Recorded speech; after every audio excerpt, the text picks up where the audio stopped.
Yeah, so this is me wanting to clone Senator Elizabeth Warren. She is a gem. She just sent the letter, which was made public, to Pete Hegseth, Trump's nominee for Secretary of Defense, and she has a few questions for him in advance of his confirmation hearings. So she sends him this letter, and she notes that he would be managing a department with a budget of almost $850 billion, and which accounts for over half of requested discretionary federal spending. And then the 900, million or so, or 900,000 civilian employees, 3.4 million personnel, including 2.5 million service members, people whose lives and safety would literally be in his hands.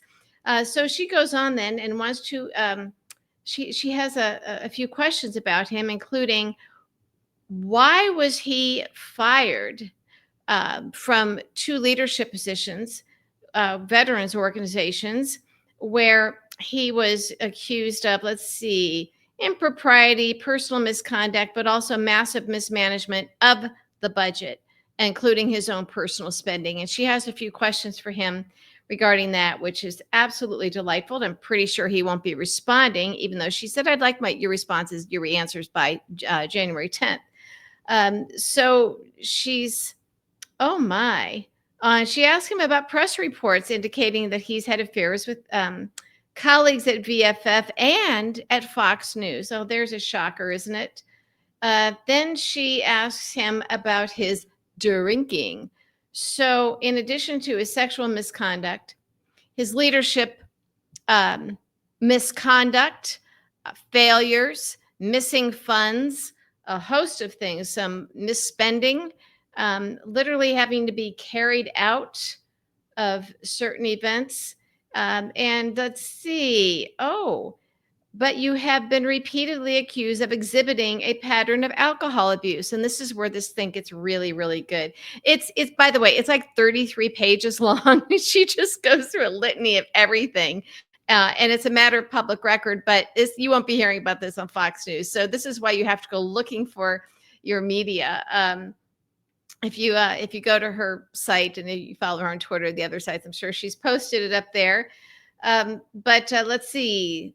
NBC News had conversations with 10 current and former Fox employees, and that he drank in ways that concerned his colleagues at Fox News. This is Pete Hegseth, who has a lot of power, but they did talk to reporters because they were concerned that this is bad enough that they have to deal with him at Fox News, but to have him be Secretary of Defense, my God. Well, maybe that'll put a damper on Trump's decision to maybe invade Greenland and Panama and take them by force, and threatening Canada. Oh, and also Mexico. So maybe Trump can talk a big game, but Pete Hegseth, as the Secretary of Defense, will be too drunk to actually give the orders to invade. We can hope, right? I think that's about the only thing we can hope for these days. So they're talking about, oh my goodness, for the sake of national security, I hope he has stopped drinking. That's what apparently one of his former Fox News employees said, that he should not be Secretary of Defense. His drinking should be disqualifying.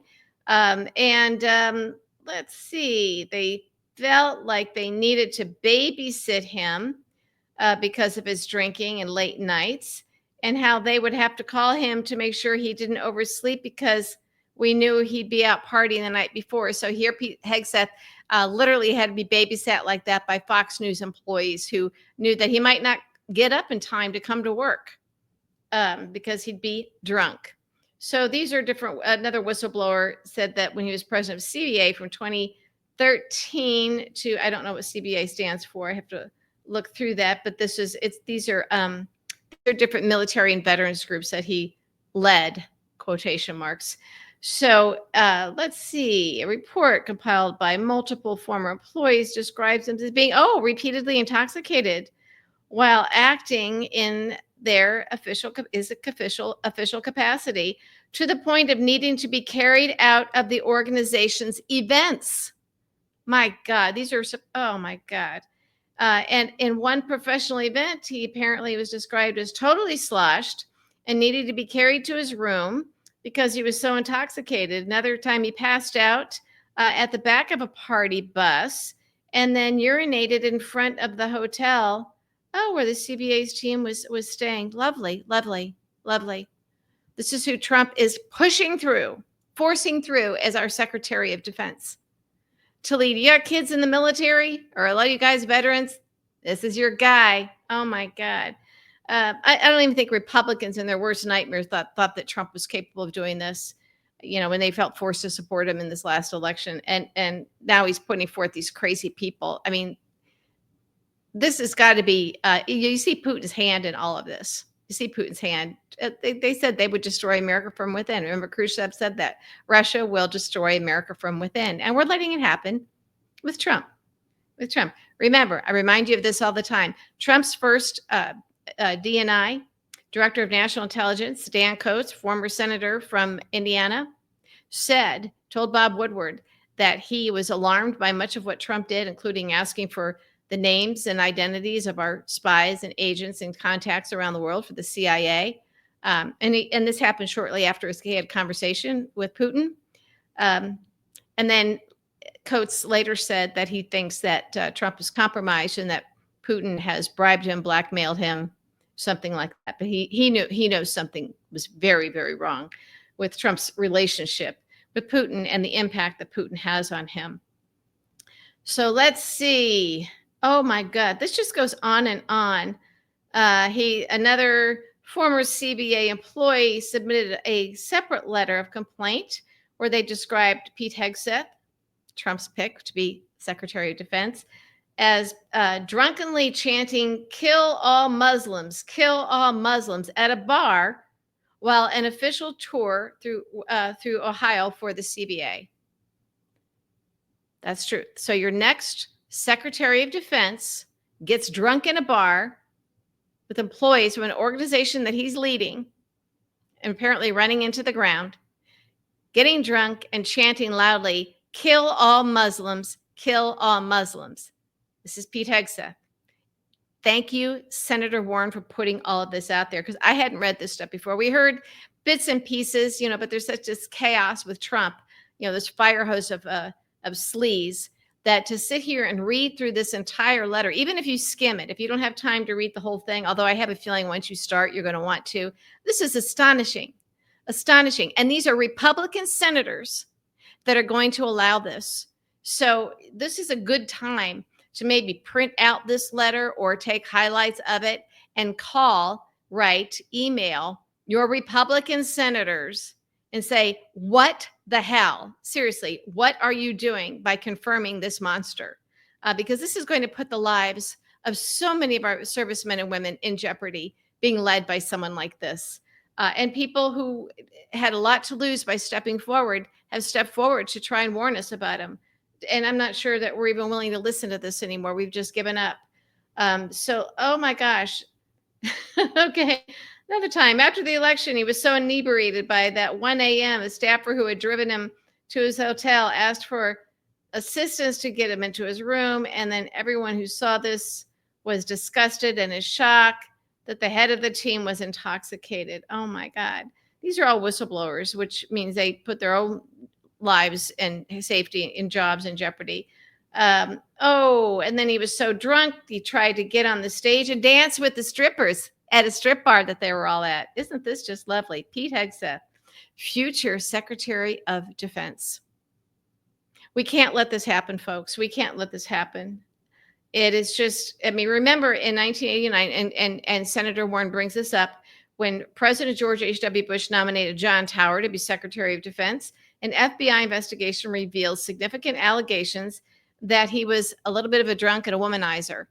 His nomination was instantly tanked, and it was the right thing to do. It's embarrassing, but things should never get to that point. I think that we're in serious trouble here. The job is too big and too important. This isn't about one man.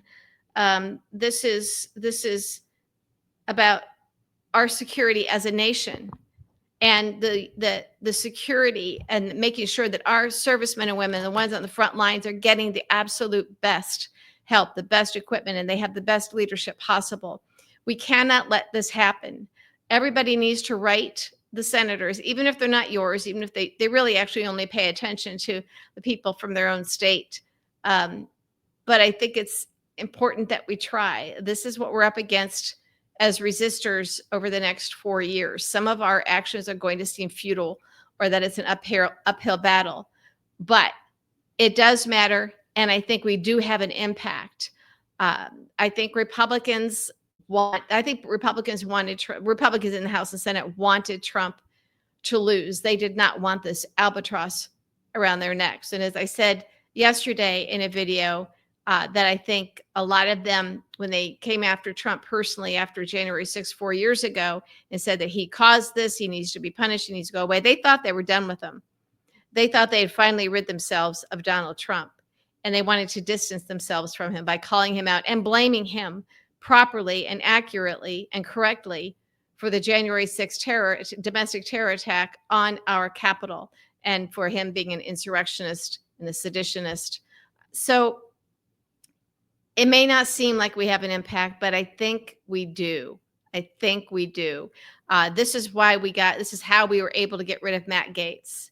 I think that if Republican elected officials know their people are behind them, they just might stand up to him. When it's something this egregious, they don't want to be blamed for it in the history books. You know, it's just a matter of who do they work for, their constituents or Donald Trump and Vladimir Putin. But this Hegseth nomination is extraordinarily dangerous, and we can't let it go through. We have to do everything we can. So contact your elected officials, write about it, put it on Facebook, do whatever we need to do.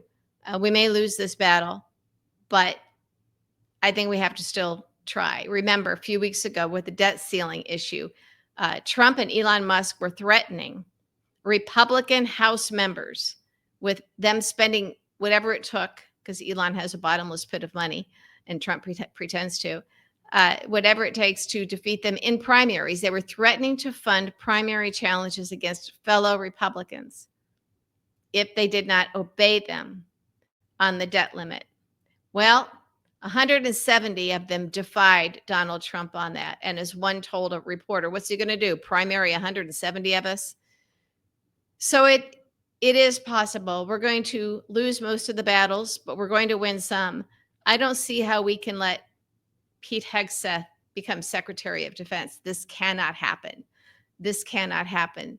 But again, I urge you to go read this 33-page letter, or at least skim it, because like I said, Elizabeth Warren, her staff, boy, they put some work into this, but it's all in one place. It's all in one place. And she's trying to make it harder for it to be ignored. Like I said before this, and I'm always online paying attention to news and information, although I've cut cable, but I didn't know all these details, and I'm reading it, and the enormity, the huge list of the enormity of the impact that it had on me reading just how bad Pete Hegseth is. He's a drunk. He's a raging alcoholic, clearly, as well as an immoral character, as we can tell. So there's many reasons why he is not fit. The alcoholism might only be one of them. When you look at the mismanagement of the other organizations that he led, and some of his personal financial misconduct. There's a reason why Trump wants him heading up DOD, because the oligarchs are just going to loot our entire country. So Trump needs unethical people at the helm, not qualified people, deeply flawed, deeply incompetent, deeply immoral, criminally immoral, to lead these agencies, so that he himself can become an oligarch while he helps his oligarch friends. That's what the next 4 years is going to be about. I've said this before. Trump wants to be an oligarch when he leaves office. And this is his ticket.